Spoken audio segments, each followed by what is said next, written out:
I now request His Excellency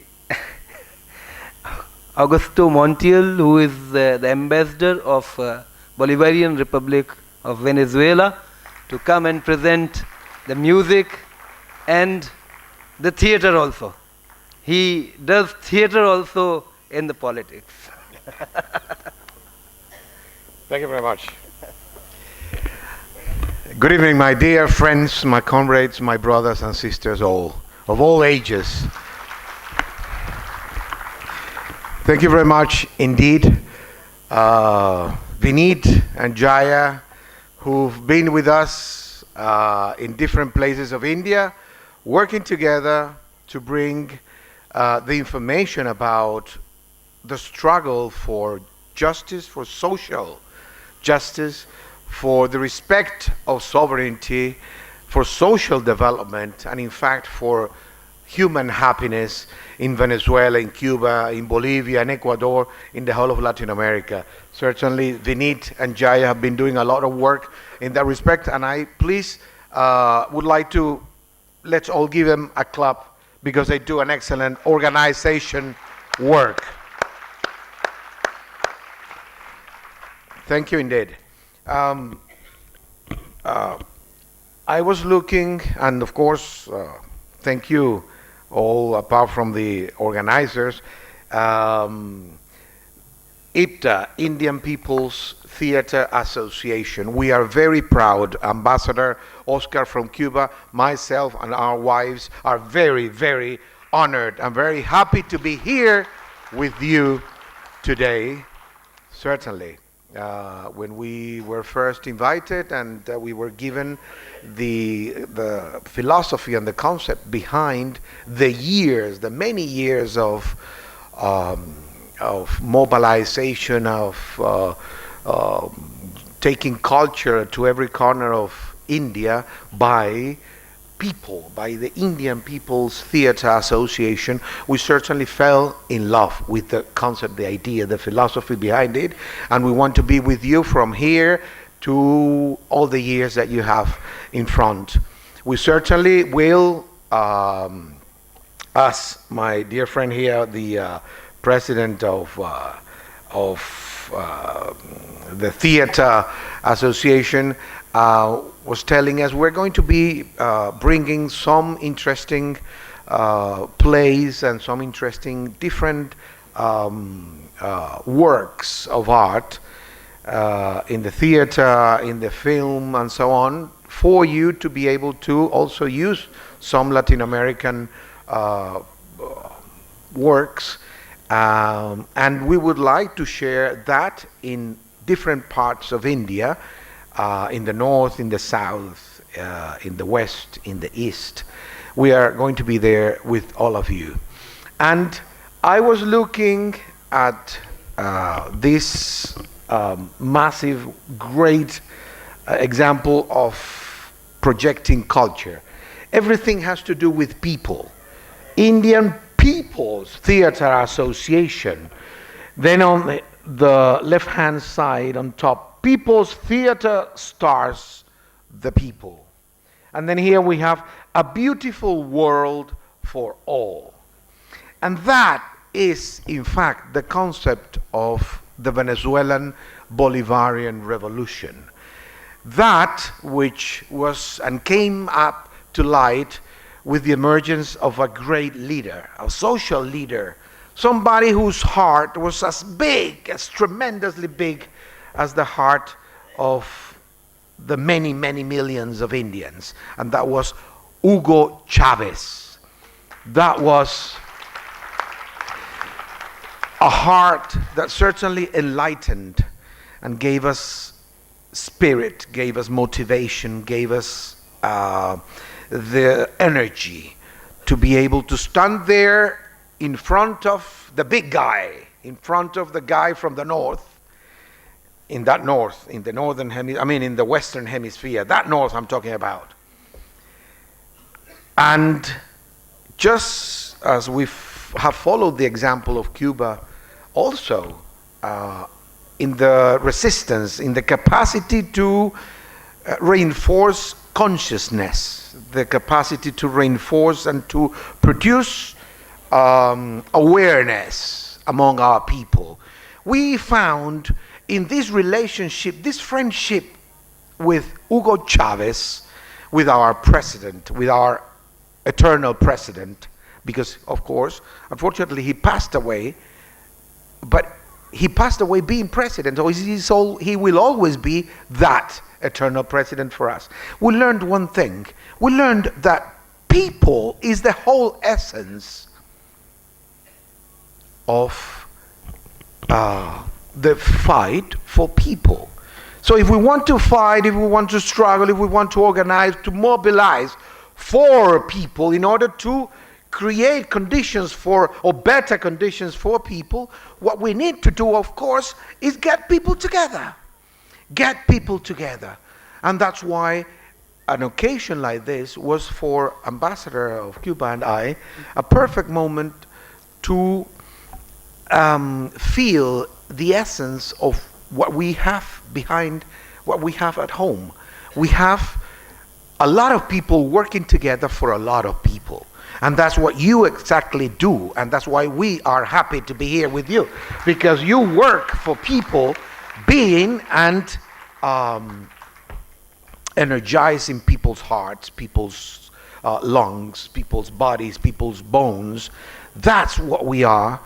And that's the essence that I want to convey to you from the people of Venezuela at the moment, from President Nicolás Maduro, who is our president nowadays, an excellent, a great also leader, following every example of President Chavez, in the fight and the struggle to make our independence, the respect for our sovereignty, the respect for our self-determination, and of course, the respect for cooperation and solidarity, which are two of the most important elements of our four principles and philosophy for foreign affairs, for international relations. And that is, 1, respect of sovereignty; 2, cooperation; 3, complementarity, that is, I complement you and you can complement us. That is the idea that we put forward as an example to the world. And most important of all, that is only possible if solidarity exists. So that is the fourth value that we put forward on the making and the design of our international policy, international relations. Respect of sovereignty, cooperation, complementarity, and solidarity.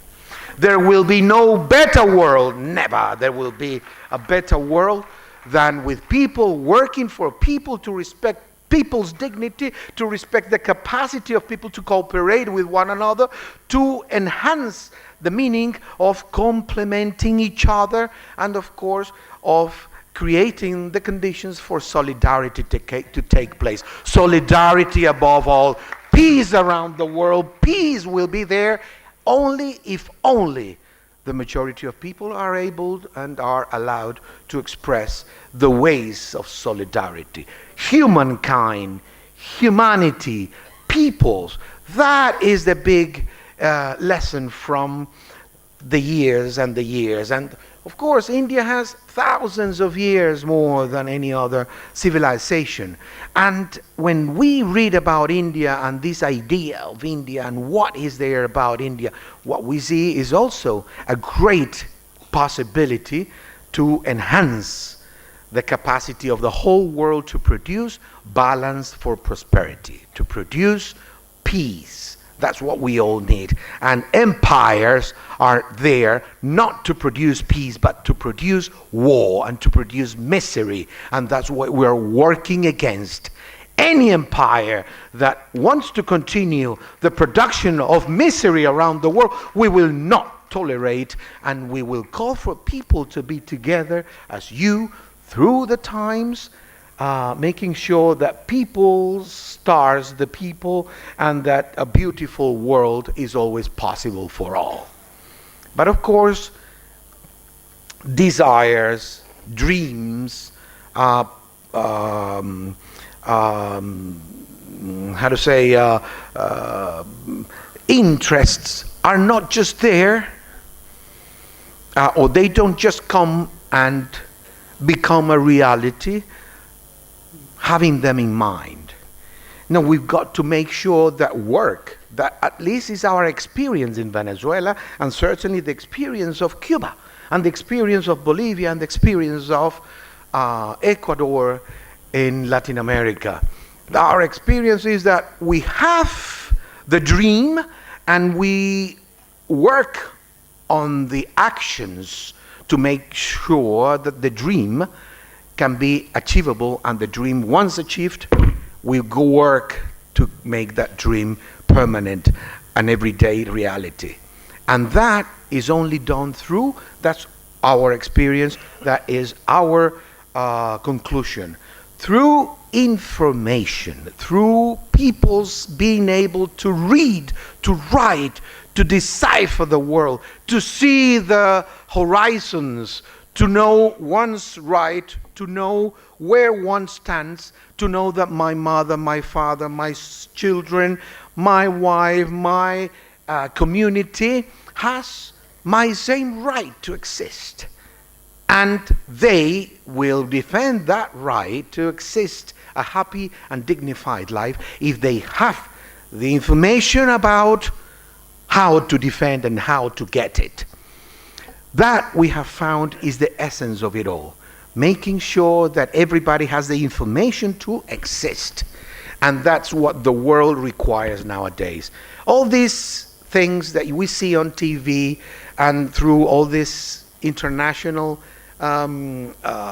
news agency corporations are not exactly representing the interests of the majority of people.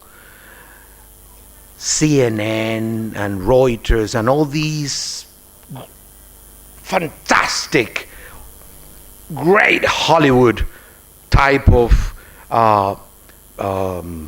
show business production news every day telling us if you suffer, it's all right. It'll be in the next life, or things like that. Or it doesn't matter if we invade your country, it's all for democracy. Or it doesn't matter if we take your oil, it's all in the name of freedom and liberty. That is a lot of, what can we say? What word can we put there? That is a lot of, what would you say? These are words that I will not pronounce in front of such an audience. But it's something like that. It's very much like that indeed. It's just a lot of rubbish.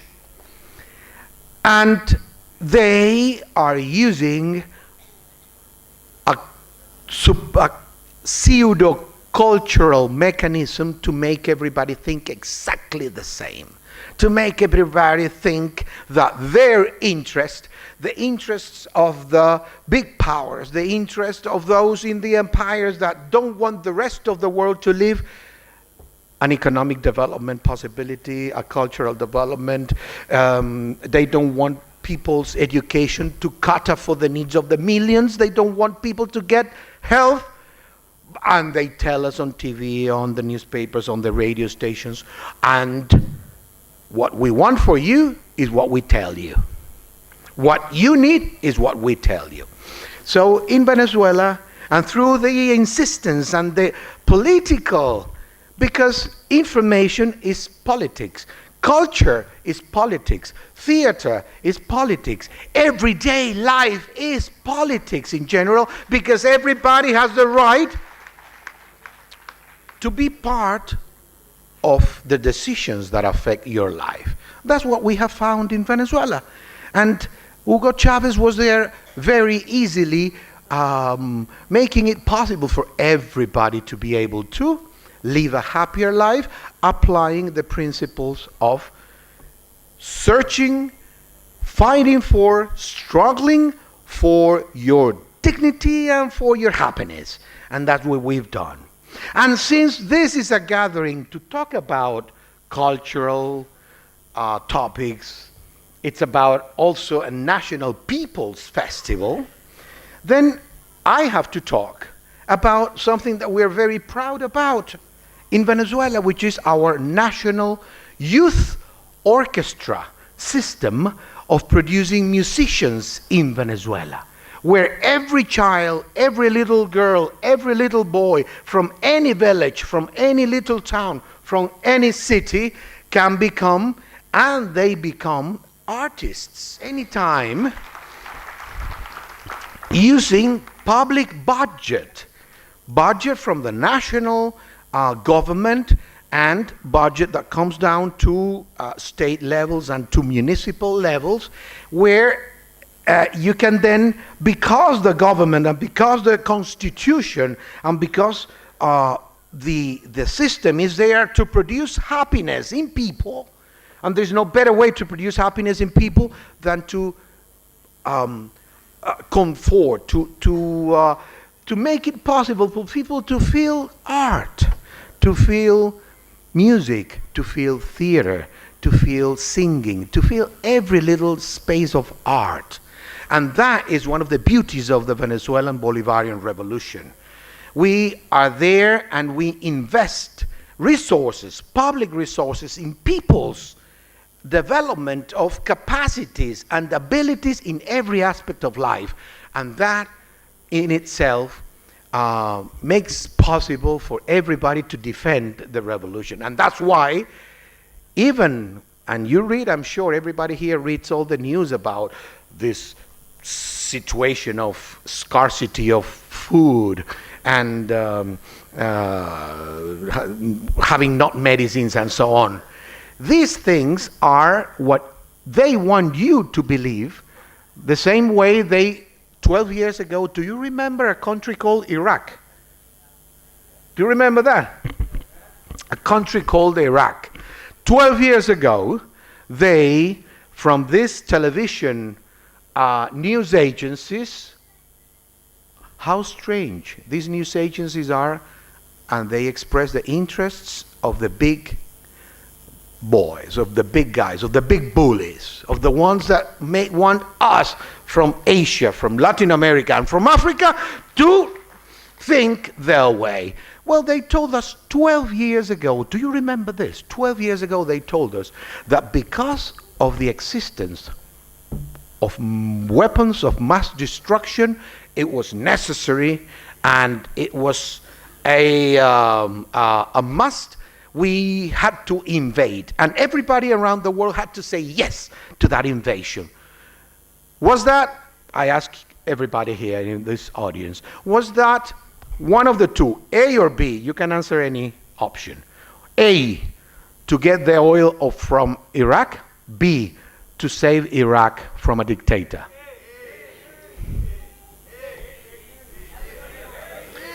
This are the Indian People's Theatre Association. These are cultured people, informed people. Very good. All applause for everybody.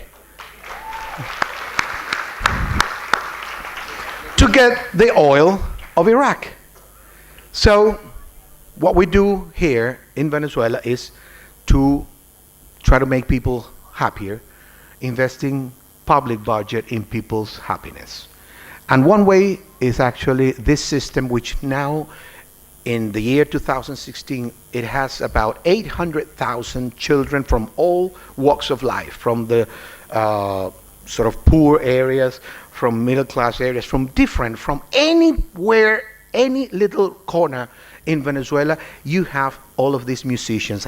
And they are now in every city, in every state in Venezuela. There is a big philharmonic orchestra, and there are lots of choirs from children, and they play national music, classical music, they play all types of music, and we have found that that in itself will make stronger and with a big heart.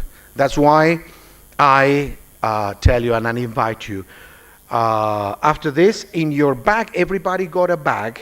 This excellent organization made it possible for all of you. You also have a DVD with a video in it, a video of the youth orchestra system in Venezuela. It's got English translations for everybody, and you can reproduce that also, and you can give it to your friends. This is in your bag. You can reproduce this. It's about 80 minutes long. And this video was recorded, this documentary was made about 10 years ago. Nowadays, they talk about 200, 300,000 students at that time. Now it's 800,000. And we are, by the end of this year, in the next 6 months, we should be reaching the level of 1 million students. So, Venezuela, my dear friends, is resisting. Venezuela is resisting the blows of an empire that wants to steal the oil that the Bolivarian Revolution uses for world cooperation and development. They want to use it for world domination. We won't let that happen. And India can be sure that the oil India needs for your development, we will guarantee it the same way we have been selling oil to India to make sure that every school, every hospital, and every little aspect that where India needs energy, Venezuela will be there providing that. We are struggling to continue with our sovereignty and to stop the aggression from the government of the United States. We will be there. And thanks to Hugo Chavez and thanks to Nicolás Maduro, at the moment, we can enjoy the National Venezuelan Youth Simón Bolívar Orchestra. Here we will have, it's about, one of them is about 3 to 4 minutes and the other one is about 5 minutes. I hope you enjoy them both very much. Thank you very much indeed.